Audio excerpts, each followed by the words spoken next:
ഇനി കൊല്ലത്തേക്ക് പോകാം. ലിജോ റോളൻസ് ഉണ്ട് കൊല്ലത്തെ ഒരു ഹോട്ടലിൽ നിന്ന്. ലിജോ, അവിടെ കൊല്ലം നഗരത്തിലെ അവസ്ഥയും സമാനമാണോ? ഹോട്ടലുകളൊക്കെ ഏറെക്കുറെ പൂട്ടിക്കിടക്കുകയാണോ, അതോ വിറകടുപ്പ് വഴി അഡ്ജസ്റ്റ് ചെയ്യുന്നവരും ഉണ്ടോ? ദിവ്യ, കൊല്ലം ജില്ലയിലെ മൊത്തത്തിലുള്ള ഒരു കണക്കെടുത്ത് നോക്കിക്കഴിഞ്ഞാൽ ഏകദേശം 50% ഹോട്ടലുകളാണ് നിലവിൽ താഴിട്ട് പൂട്ടിയിരിക്കുന്നത്. അതായത് ആളുകൾക്ക് അവിടെ ഭക്ഷണം വിളമ്പാൻ കഴിയാത്തൊരവസ്ഥ. പലതും നഗരമേഖലയിലാണ് കൂടുതൽ പ്രശ്നം. അവിടെയെല്ലാം ഗ്യാസ് സിലിണ്ടറുകളെ മാത്രം ആശ്രയിച്ചുകൊണ്ടാണ് കച്ചവടങ്ങൾ നടത്തിക്കൊണ്ടിരുന്നതും ഭക്ഷണം പാകം ചെയ്തുകൊണ്ടിരുന്നതും. ഞാനിപ്പോൾ ഉള്ളത് കൊല്ലത്തെ നഗരത്തിൽ തന്നെയുള്ള ചിന്നക്കടയിലെ റെസ്റ്റ് ഹൗസിലെ ക്യാൻറ്റീനിലാണ്. ഇവിടുത്തെ നമുക്ക് കാണാം, ഇവിടെ കയറി വരുന്ന സമയത്ത് തന്നെ സാധാരണയായിട്ട് ഊണിന് വേണ്ടി ഏറ്റവും അധികം ആളുകൾ ആശ്രയിച്ചിരുന്ന ഒരു സ്ഥലമാണ്. ഇവിടെ ഇപ്പോൾ ആളുകളെ സ്വീകരിക്കുന്ന കുറേ ഒഴിഞ്ഞ സിലിണ്ടറുകൾ മാത്രമാണ് ഇവിടെ ഉള്ളത്. അപ്പോൾ ആളുകൾ നിരവധിയായി വരുന്നത് കൊണ്ട് തന്നെ ഇവർ പകരം ഒരു വഴി തൽക്കാലത്തേക്ക് കണ്ടെത്തിയിരിക്കുന്നത് താൽക്കാലികമായി ചില അടുപ്പുകളൊക്കെ തയ്യാറാക്കി അവിടെയാണ് ഇപ്പോൾ ഭക്ഷണം പാകം ചെയ്യുന്നത്.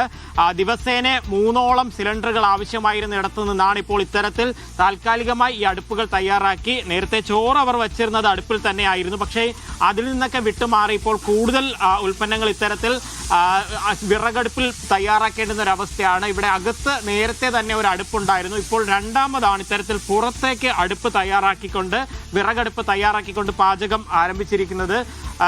എങ്ങനെയാണ് ഈ ഒരു പ്രതിസന്ധി വലിയ രീതിയിൽ നമ്മളെയും ബാധിച്ചിരിക്കുന്നത്? കാര്യം ഊണാണ് നമ്മുടെ ഒരു ഹൈലൈറ്റ് ആയിരുന്നത്. ദിവസം 3 സിലിണ്ടർ വരെ ഞങ്ങൾക്ക് വേണം. ഇപ്പോൾ അത് ഒരെണ്ണം പോലും കിട്ടുന്നില്ല. അതുകൊണ്ട് ഈ വിറകടുപ്പുണ്ടാക്കി അത് അഡ്ജസ്റ്റ് ചെയ്ത് ചെയ്യുക. സ്ഥലം ഉള്ളത് കൊണ്ടാണ് ഇത് പറ്റുന്നത്. അല്ലാതുള്ള സ്ഥലത്തിന് സൗകര്യം ഇല്ലാത്തതാണെങ്കിൽ നടക്കത്തില്ല. അതുകൊണ്ട് അഡ്ജസ്റ്റ് ചെയ്യാൻ. എങ്ങനെയാണ് ഇപ്പോൾ മെനുവിലൊക്കെ എന്തെങ്കിലും കുറവ്? മെനുവിൽ രാവിലെ പൊറോട്ട, ദോശയെല്ലാം കട്ട് ചെയ്ത് ഇപ്പോൾ ഉച്ചയ്ക്ക് ഊണിൻ്റെ മാത്രമാണ് മെയിൻ.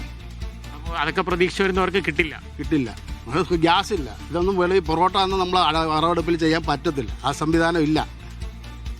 എത്ര നാൾ ഇങ്ങനെ ഓടിക്കാൻ കഴിയും? കൂടിപ്പോയാൽ 2 ദിവസവും കൂടെ. അത് കഴിഞ്ഞാൽ പ്രതിസന്ധി തന്നെ. അതിവേ ഇവിടുത്തെ ഒരു പ്രത്യേകത എന്ന് പറഞ്ഞാൽ ഇലയിൽ തന്നെ ഭക്ഷണം കൊടുക്കുന്നതാണ്. നിരവധിയായിട്ടുള്ള ഉദ്യോഗസ്ഥർ, ഞങ്ങളിൽ പലരുമൊക്കെ വന്ന് ഉച്ചയ്ക്ക് ഭക്ഷണം കഴിക്കുന്ന ഒരു സ്ഥാപനമാണ്. നിരവധി ആളുകളാണ് ഇവിടേക്കൊക്കെ എത്തുകയും ചെയ്തത്. നമുക്ക് കാണാം, ഇവിടെ നല്ല വൃത്തിയായി ഭക്ഷണങ്ങളെല്ലാം തയ്യാറാക്കി അത്തരത്തിൽ തയ്യാറാക്കി കൊടുക്കുന്നവരിടമാണ്. എന്തായാലും കാര്യങ്ങൾ എങ്ങനെയാണ് ഇനി മുന്നോട്ട് പോവുക? ഒരു ധാരണയും ഇല്ല നമുക്കിപ്പോൾ ഇനി എത്ര ദിവസം മുന്നോട്ട് പോകാൻ കഴിയുമെന്ന്. ഈ പ്രതിസന്ധി തുടങ്ങിയ ശേഷം ഇതുവരെ പിന്നെ ഒരു കുറ്റി പോലും കിട്ടിയിട്ടില്ല. ഒന്നും കിട്ടിയിട്ടില്ല. എണ്ണം പോലും കിട്ടിയിട്ടില്ല. നമ്മൾ ഉള്ളത് കൊണ്ട് കുറച്ച് അഡ്ജസ്റ്റ് ചെയ്ത് ഇങ്ങനെ പൊയ്ക്കൊണ്ടിരിക്കുകയാണ്. നാളെയോ മറ്റന്നാളോടുകൂടി ഇതും തീരും. ഗ്യാസേ കയ്യിലുള്ളൂ. ഇനി പുതിയ വിറകിലേക്കുള്ള മാർഗങ്ങൾ തേടുന്നുണ്ട്. അത് എത്രത്തോളം പ്രായോഗികമാകുമെന്ന് നമുക്കറിയില്ല. എന്തായാലും ബുക്ക് ചെയ്തിട്ടുണ്ട്. ഒരാഴ്ചക്കകം നമുക്ക് പുതിയ മാർഗങ്ങൾ കിട്ടുമെന്ന് പ്രതീക്ഷ. വിറക് പലയിടവും വില കൂടിയിട്ടുള്ളതായിട്ട് പറയുന്നുണ്ട്. വില കൂടി, ഒരുപാട് കൂടി വില. ഇപ്പം ഡിമാൻഡ് ആണല്ലോ എല്ലാത്തിനും.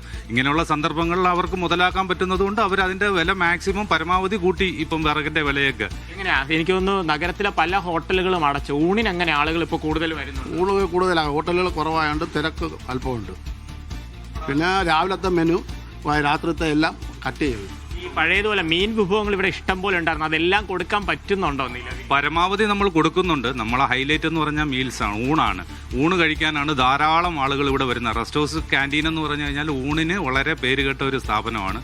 അതുകൊണ്ടാണ് നമ്മളിപ്പോഴും ഊണ് മാത്രം ആ ഒരു ഇതിൽ മാത്രം മുന്നോട്ട് പോയിക്കൊണ്ടിരിക്കുന്നത്.